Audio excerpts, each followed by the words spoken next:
Ողջույն բոլորին, այսօր պատրաստում ենք ամենահամեղ թխվածքը տորտ խոլորտ, որի համար մեզ անհրաժեշտ են 7 ձվի դեղնուց, 200 գրամ շաքարավազ, 160 գրամ սենյակային ջերմաստիճանի կարագ, 2 թեյի գդալ փխրեցուցիչ, 2 ճաշի գդալ կակաո, 450-ից 500 գրամ ալյուր։ Սկզբի համար առանձնացնում ենք դեղնուցը սպիտակուցից, սպիտակուցը մեզ հիմա պետք չէ, այն դնում ենք մի կողմ, սպիտակուցը մեզ պետք է գա բեզեի ժամանակ։ Դեղնուցին ավելացնում ենք շաքարավազը և հարում ենք այնքան մինչև դառնա համասեր զանգված։ Եվ այսպես ձուն և շաքարավազը լավ հարելուց հետո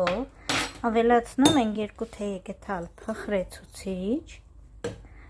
և ինչպես նախապես ասել էի, սենյակային ջերմաստիճան 160 գրամ կարագ և նույնպես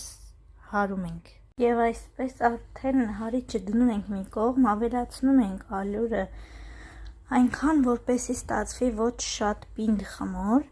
խառնում ենք արդեն ձեռքերի օգնությամբ, խմորը բաժանելու ենք 3 մասի, որոնցից մի մասը լինելու է կակաո ենք ավելացնելու և դնելու ենք սառցախցիկ, որպեսզի սառչի, իսկ մնացած 2 գնդերը թողնելու ենք հանգստանա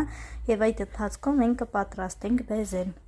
Այհա և վերջ մեր խմորը պատրաստ է, այս մի գունդ ուղարկում ենք սառցախցիկ, որպեսզի վերջում այն ճոռկայելու ենք խմորի երեսին, իսկ մնացած 2-ը թողնում ենք հանգստանալու։ Եվ այսպես սիրելիներս անցնում ենք բեզեի պատրաստմանը։ Բեզեի համար մեզ անհրաժեշտ են ձվի սպիտակուց, 200 գրամ շաքարավազ, նախապես մանրացված 200 գրամ ընկույզ և 200 գրամ կոկոսի փաթիլներ։ Կարող եք նաև 250 գրամ ավելացնել, ինձ մոտ այսօր 250 գրամանոցն է։ Եվ այսպես նախապես հարում ենք սպիտակուցը, ստանում ենք շատ պինդ զանգված, այնուհետև ավելացնում ենք մաս-մաս շաքարավազը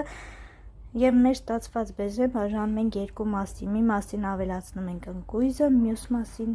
կոկոսի փաթիլներ։ Ահա և վերջ մեր 2 զանգվածները պատրաստ են, մեկը կոկոսի փաթիլով, մյուսը պոպոկի։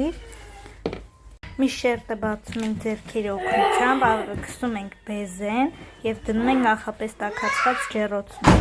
Ահա և վերջ մեր 2 շերտերը պատրաստ են, սա առաջին շերտը